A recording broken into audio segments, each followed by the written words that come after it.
Hi, Epic Recaps here, and today I'm going to tell you a story about a former black child soldier, who gets adopted by two white Americans and brought to the land of the free. Can he leave the violence behind, or will it explode like fireworks on the 4th of July? Inside a crowded high school, a brown paper bag with unknown contents is placed inside a locker. Sometime later, a star student and athlete named Luce gives a moving speech in front of fellow students, staff, and parents. A former child soldier, his adoptive parents, Amy and Peter Edgar, couldn't be more proud, and are introduced to his teacher Harriet Wilson, who describes Luce as an important example to the school. On their way home, when Amy notes Harriet's stern demeanor, Peter and Luce quickly label her a bitch. Amy thinks them unfair and presumes that Harriet had to adopt those characteristics to obtain an authoritative role. At school the next day, Kenny rummages through Luce's locker looking for his textbook, and complains that his locker is located on the other side of the school. Corey, another friend and track teammate, catches up with them and showers Luce with praise for his great speech.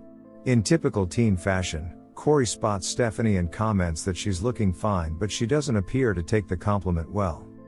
In class, the students discuss race laws of the mid-20th century.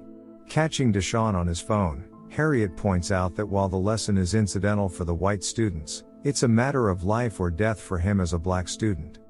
When Deshaun storms out after class, Luce, who is unable to catch up with him, gives Harriet a look of disbelief. After school, Amy is summoned to the classroom and is shown Luce's latest assignment.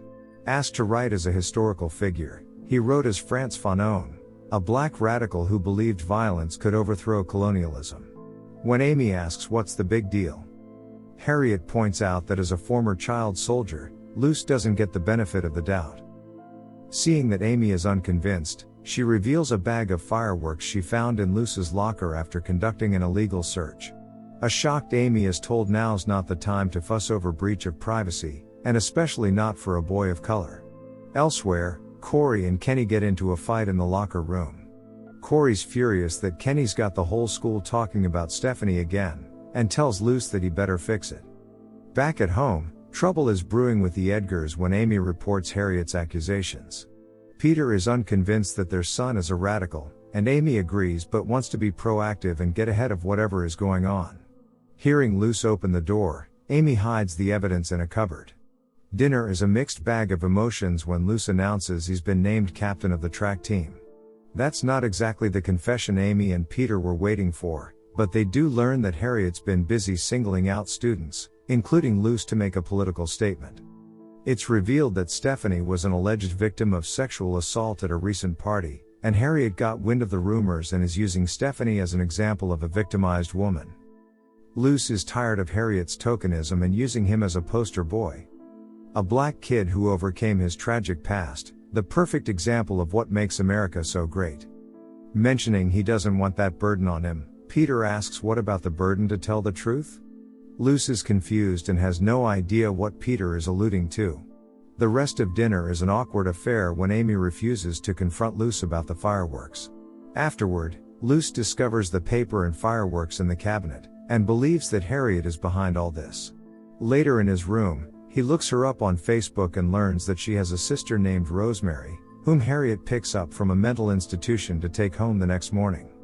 During a debate practice, Luce takes the opportunity to indirectly confront Harriet. He makes his point by bringing up cases involving students who were charged with crimes based on the suspicions of the teachers that caught them.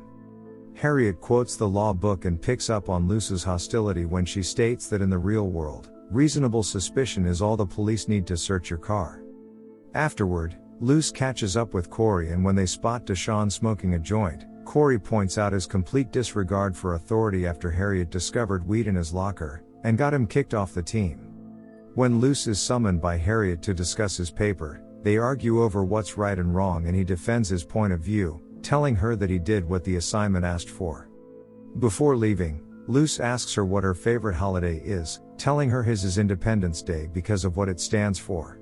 Mentioning his love of fireworks, he makes an exploding gesture before leaving.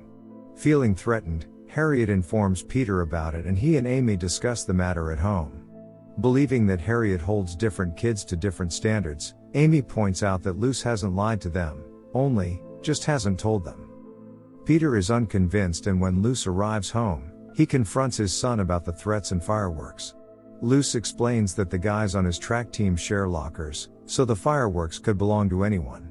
Peter refuses to believe him, and when Luce turns to Amy, he's disappointed when she tells him they'll discuss it later. Shortly after, he sends a text message to an unknown person and heads out for a run. Running by the school, he stops and has a look around, before making his way to Kenny's house. They discuss the situation with Corey and Stephanie, and Kenny comments that Luce is not like Deshawn, who is black and acts black too. Arriving home, Amy is apologetic and tells him they're all just trying to protect him. Luce accuses them of protecting the idea of him, and just because she thinks it's unfair, doesn't make it untrue. Alone, Amy looks through Luce's social media account and finds Stephanie's contact. The next day, Luce gets a voicemail from Stephanie, who says the school is gossiping about the incident again as a result of Harriet constantly using her as an example in class. Wishing they could talk like before, she agrees it was a good idea to take a break.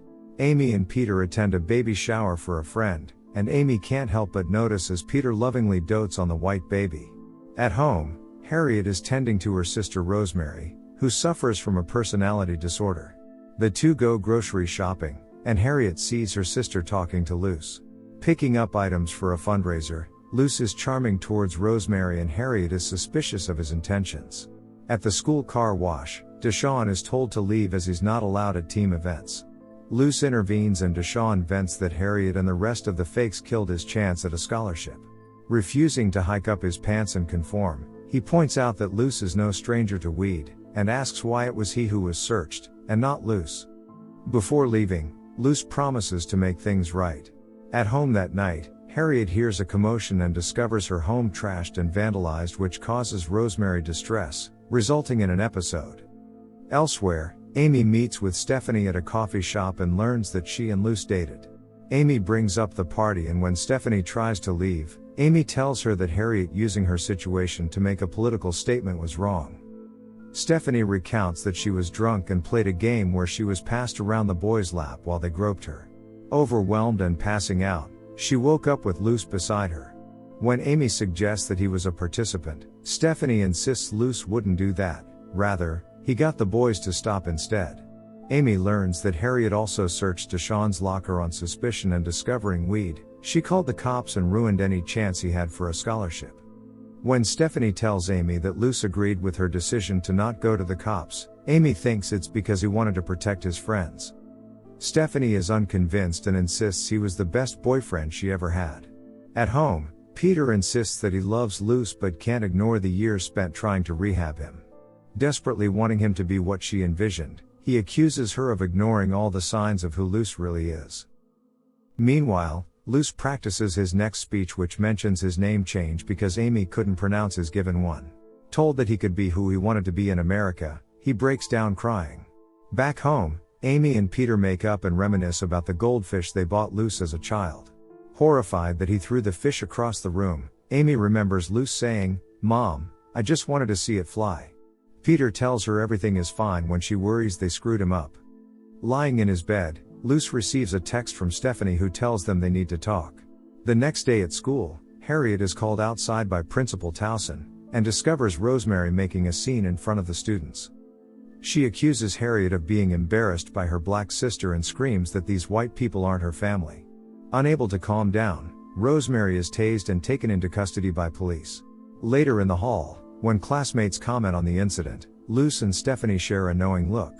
At home, Luce and his parents watch a recording of the incident, and seeing the way Harriet treated her sister, Peter apologizes to Luce for doubting him. Amy, on the other hand, is unsettled when she sees Luce at the end of the video. Elsewhere, Harriet drops Rosemary off at the mental institute and heads home to discover graffiti sprayed on her windows. Shortly after, she receives a visit from Stephanie, who tells her she needs to tell her something about Luce. Harriet meets with Principal Towson and tells him she suspects Luce is behind the graffiti. When Towson suggests she may be misreading signals, she tells him that Stephanie is accusing him of sexual assault. Unable to convince him, she vows to prove Luce was behind it. After Peter receives an email requesting a meeting, he tells Amy that she may be right and that Harriet has a vendetta against their son. Amy arrives home and confronts Luce about Stephanie. When he tells her that Stephanie was suicidal, Amy demands that he start telling the truth. Told that his parents just want to protect him, he points out that he's tired of everyone waiting to confirm if he's a saint or a monster, and that she is part of what he needs protecting from. The meeting begins with Luce laying on the charm, and his Principal Towson melting in his hands. Apologizing to Harriet, he explains that he's been stressed in his final semester and hasn't handled himself well. When Principal Towson is eager to wrap things up, Harriet accuses the star student of vandalizing her house. Everyone holds their breath when he shows them a video of himself and his friends, smoking weed the night Harriet discovered the graffiti. Amy is vindicated in her belief that Harriet is out to get Luce. Believing that Luce sent Stephanie to her house, Harriet brings up the fireworks she discovered. Asked to produce the bag, Amy lies and says that she knows nothing about the fireworks.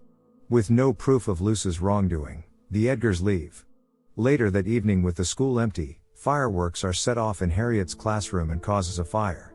The next day, Harriet meets with Towson and is stunned to learn she is fired, and that her actions will result in an investigation.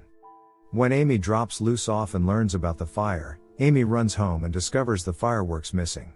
Peter believes Luce could be involved, and when Amy desperately points out that they both knew what they were getting into, Peter reveals that he wanted a family, a normal family, and not a political statement. Asked whose side he is on, Peter tells her he is on their side, which includes Luce. Elsewhere, Luce arrives at Harriet's house with flowers. He tells her he and Deshawn got the team to pitch in. When he lets himself in, Harriet protests. He sees the graffiti on the window, and she tells him he's never been called the N-word because she protected him. Accusing her of not protecting Deshawn, he recalls Harriet telling all the black kids that it was their duty to never be stereotypes and to be more like Luce. Defending her actions, she tells him that if she didn't use Deshawn as an example, she wouldn't be able to show Luce the mistakes of their kind. Refusing to believe he has to be perfect because of the color of his skin, he accuses her of needing approval from everyone that made her feel being black wasn't good enough. Harriet tells him she didn't label him, and that it was America that had done that. She points out he's just as guilty, that he chose Stephanie, a docile Asian student, to do the dirty work because she would never be suspected. With Harriet's words sinking in, Luce leaves and is watched by Amy from the car. Following him to a hidden hideaway where he meets with Stephanie, the pair have sex.